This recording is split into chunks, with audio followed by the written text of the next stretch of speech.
So welcome to each one of you. This is an exciting day. I'm Becky Norwood. This is Marilyn McQueen. We're with Spotlight Publishing, and we have with us 4 more authors from the Game Changers, inspirational stories that change lives.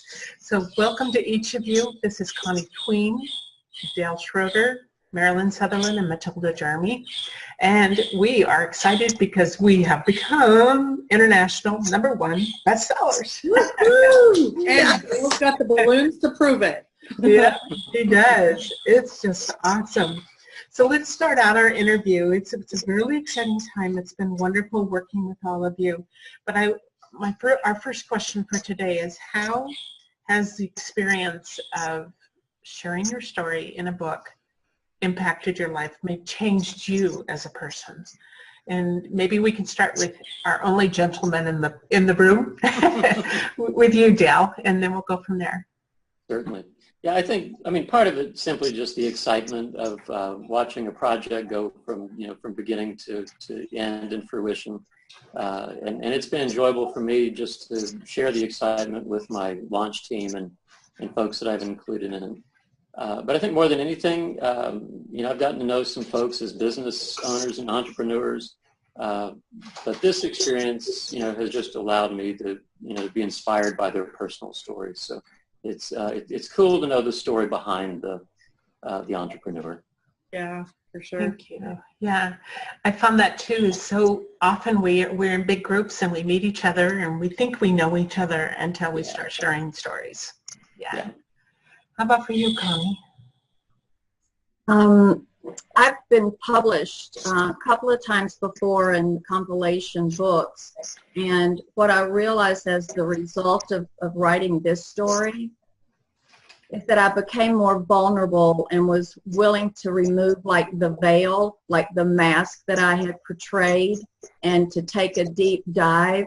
And what occurred for me was a deeper level of self-forgiveness, compassion, and empathy and love for myself, that then when I'm working with others, it's another level of connection.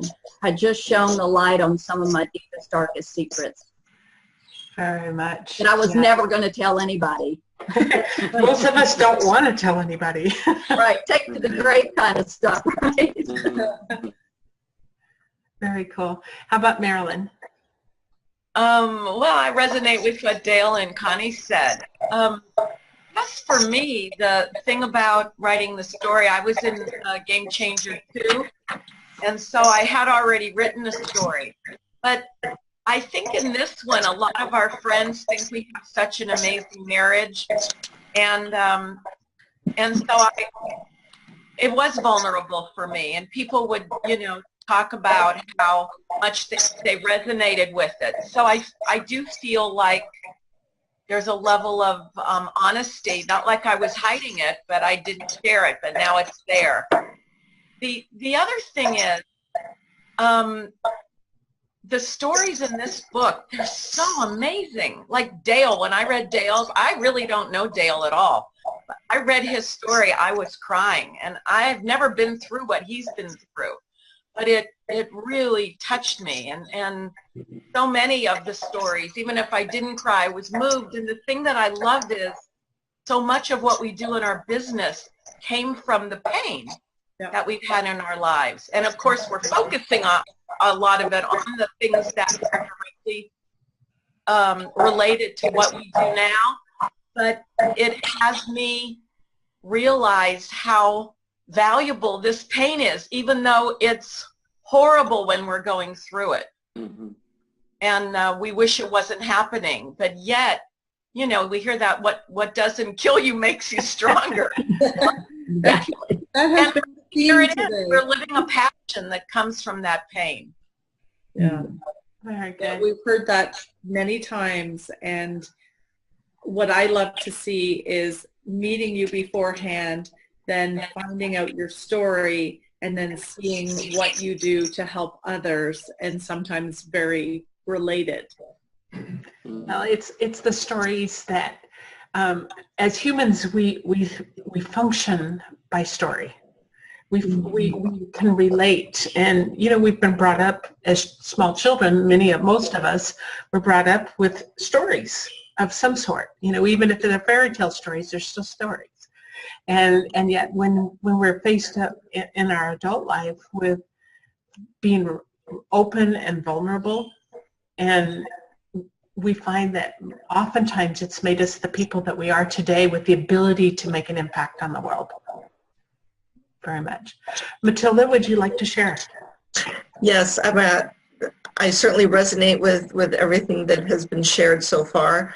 I think to me, since this is the first time I've been included in a work like this, I've been watching all of my friends and colleagues go through this process, and watching them share has been really very humbling and inspiring for me.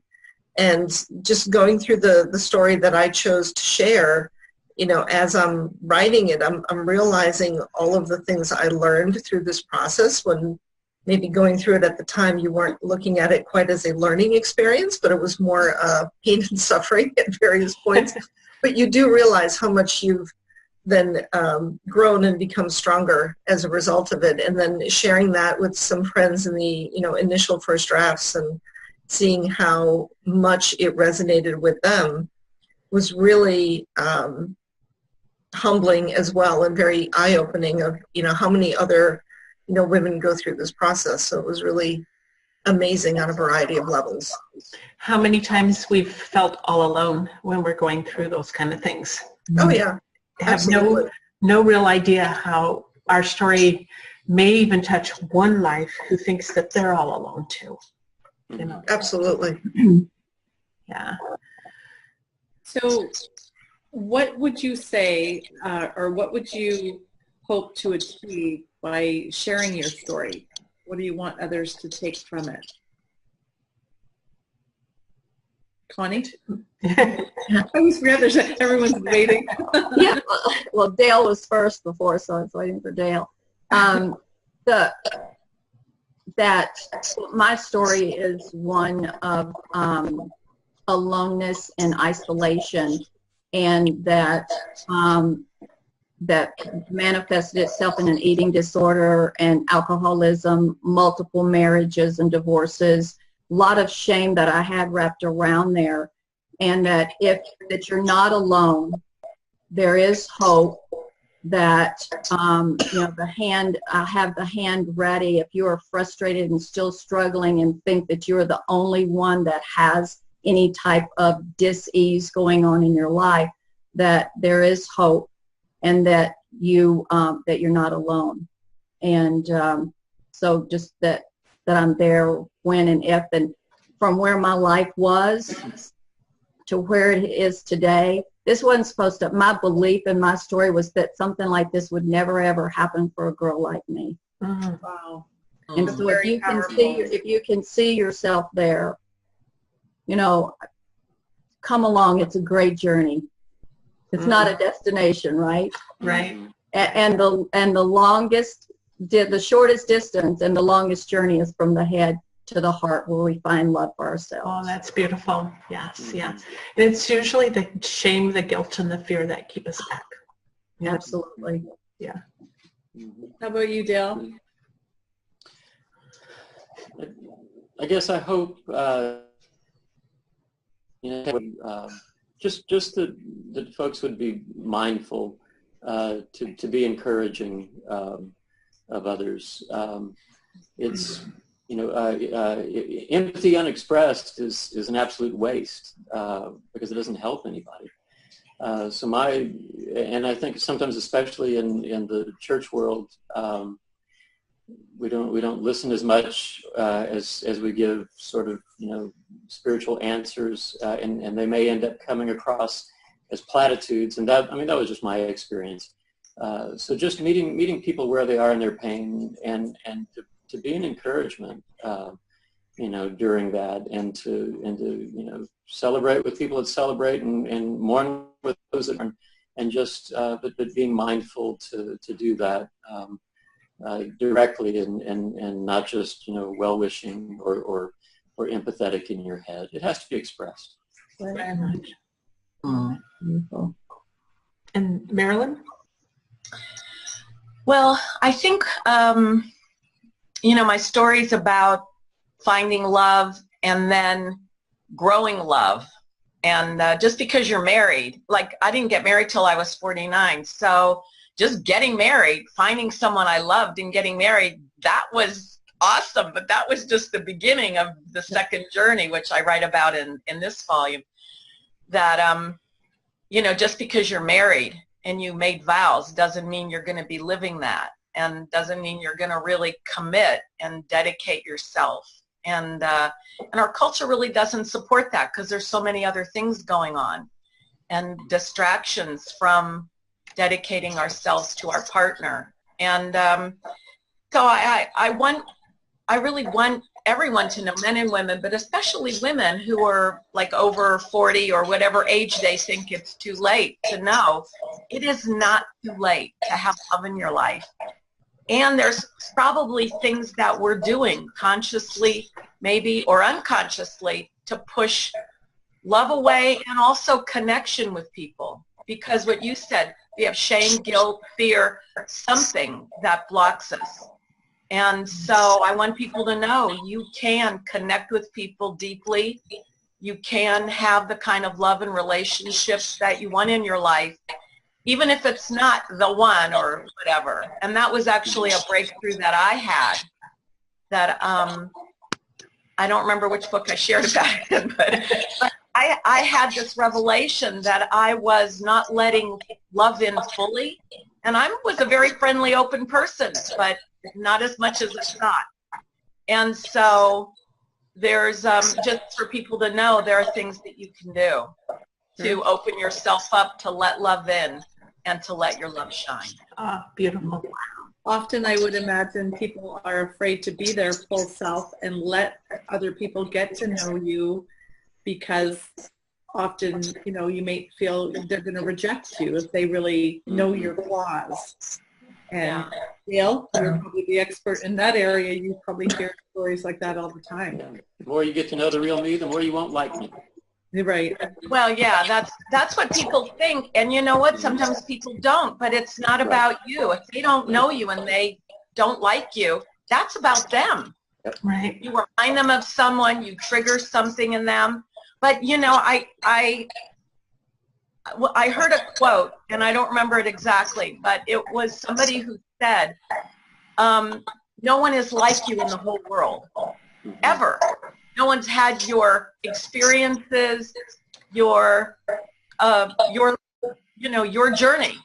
So you're unique and special, and you wouldn't be here if you didn't have a right to be here. We all deserve to be here. Beautiful. So it's like, own your stuff, work on yourself, and open your heart. And that's what coaches are. I mean, that's one thing that coaches can do, is help guide you on that journey. Very much.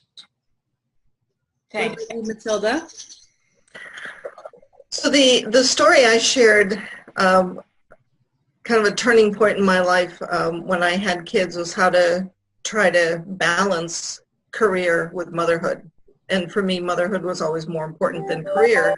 And trying to do that balancing act wasn't working out nearly as well as when I finally learned how to integrate the two, which is what I talk about. And part of that is listening to your intuition and tapping into that knowing that you have, and letting that guide your career choices instead of trying to push a boulder uphill, which is what sometimes having a career feels like. But when you start tapping into that intuition and letting that guide your choices, and then making a commitment to use that information and that curiosity to be a lifelong learner, it just, for me, ends up integrating your life in a way that is much more fulfilling and much happier than the balancing act, which I don't think really works out that well. Very good. Very good. Absolutely. I think we've all... Marilyn's laughing.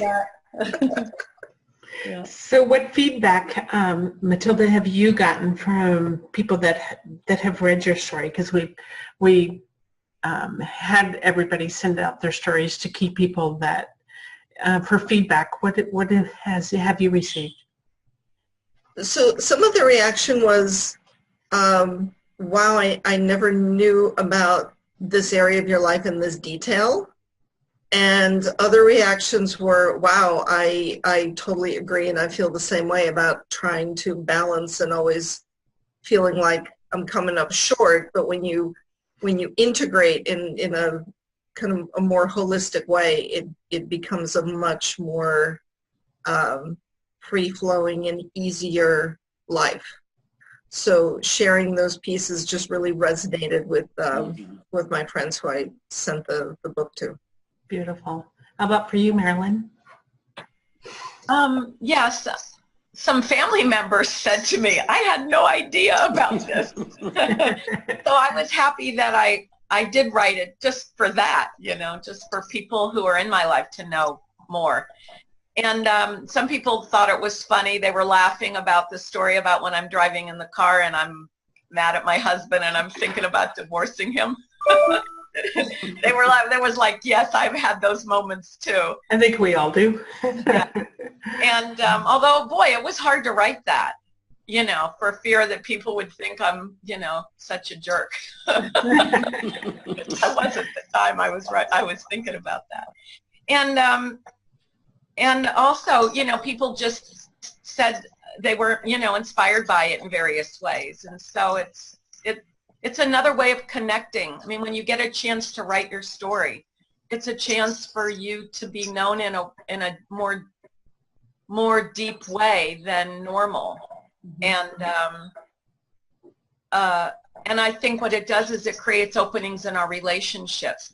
When we are vulnerable and we tell a story, then that gives other people the courage to tell their story back to us and even to share with other people. Right. I think as we have the courage to share, it makes a difference for others, because if it's always that kind of almost a Me Too type of thing, but also, if we feel alone and we don't share, we don't open up, nobody really knows the deeper part of who we are right now and who we are becoming, and it's such a valuable piece, and to be vulnerable like this, to share a story that the whole world can get to know it just, I think in the long run, not only is it setting you free, it opens up a whole different way of growth, personal growth, but also making an impact in our world. Yeah. And I think it builds trust. When we share a part of us that isn't like, oh, life is terrific and we're fantastic, and we show that other side of us, I think people have trust. Not just us as experts and as in our business, but just in our daily life. When we show that, then people trust us because we're not faking it. We're real. Yeah. And then they can relax, and now your relationship drops to another level. Very good. And Dale. Yeah, I really appreciate what you just said. For me, because my experience that I wrote about is 23, 24 years old, so there were a lot of people that just didn't know that I've known for years or I've met recently. They know my 2 adult kids, they just didn't know that we lost one in between. So some folks were really kind of surprised and grieving for us, even though it was a long time ago. And then the people that that knew about it, they approached it in a little different way. I guess there's something about writing it down that makes it real, and I think there's something about reading it, even for people that were familiar with the story, that it just sort of touched them in a new way. Folks have said they were grateful for the sharing and felt more connected. And it really is a credibility builder, I think. Even if you haven't had the same experience, I can relate to the pain. So it's folks have just talked about a greater sense of community, and I felt the same way. Beautiful. Okay, Connie. Yeah, my story talks a lot about how I live my life like a competition. And I was always judging my insides by other people's outsides and comparing, and the stories, the narrative that I would run about what my beliefs were about men and women and success and work and love and all of that kind of stuff. and that what it joined us in was being able to find the connection to our similarities as opposed to the differences, which is how generally, was trying to always level the playing field for myself, because I would always had such low self-esteem. And so I would compete and overachieve just to feel equal to people. And this just kind of allowed us to find those similarities where we could connect at the heart level, and like what you expressed, that, yeah, me too. Me too. Very, very cool. So it's been a beautiful journey to share with each one of you, because Natalie and I get the privilege of reading all your stories, even when they're in the various stages of becoming complete, So we gain, because we do a lot of publishing for a lot of different people from a lot of different walks of life, we feel richer each time we're able to share an experience like this. And so your stories have impacted our lives a lot, and when I think the connection, that human connection, is what's the most valuable piece of it all, is that now we know each other, we know what each other has gone through, and so we are connected on a deeper level. So, yeah. Well, thank you very much for this beautiful, beautiful interview, for all of you participating and being willing to walk through this publishing process and understand, getting the reviews and getting the feedback, because this has made it a social kind of a footprint even for your own business growth. And we thank you for enriching our lives, for being able to share stories, and we have made international #1 bestseller. So all is good. Thank you for your time today. Thank you very much. Thank you for all Thank the help. you. It's been a pleasure. Yeah. Thank you. Thank you. Bye, Thanks. everyone. All right, so we are off. Stop Facebook. Stop.